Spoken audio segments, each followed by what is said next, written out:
In today's video, I'm going to teach you how to customize the WordPress dashboard back to the classic style. Whether you're a veteran WordPress user missing the old layout or someone who simply prefers the familiarity of the classic interface, this tutorial will guide you through each step with ease. This process is straightforward and should take you about 5 minutes to complete. Let's get started. Firstly, navigate to wordpress.com using your preferred web browser. Once there, look for the login option, typically found in the top right corner of the home page. Clicking on login will bring you to the next screen where you'll be prompted to enter your credentials. To streamline this process, WordPress offers the option to continue with your Google account. Simply click Continue with Google and select the Google account associated with your WordPress profile. After successfully logging in, you should find yourself on your WordPress dashboard. Now, we need to access the Settings menu.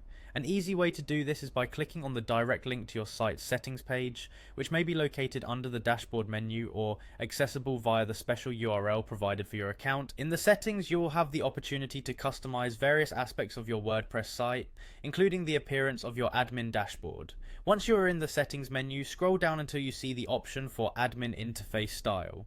This is where the magic happens.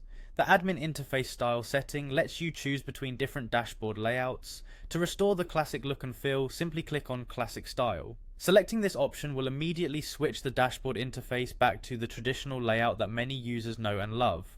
Before we finalize, make sure to save your changes. At the bottom of the settings page, you'll see a button labeled Save Changes. Click on this button to ensure your preferences are saved and applied. After you hit save, your dashboard should refresh, presenting you with the classic WordPress interface. Double check to see if everything looks as you anticipated. If you ever change your mind or want to explore new dashboard designs, you can always return to this menu and experiment with other styles. And there you have it. Your WordPress dashboard is now set back to the classic style. Thanks for watching, and I hope this guide helped you tailor your WordPress experience to better suit your needs. If you found this tutorial useful, don't forget to leave a like and subscribe for more helpful tips. Enjoy your newly customized WordPress dashboard and happy blogging.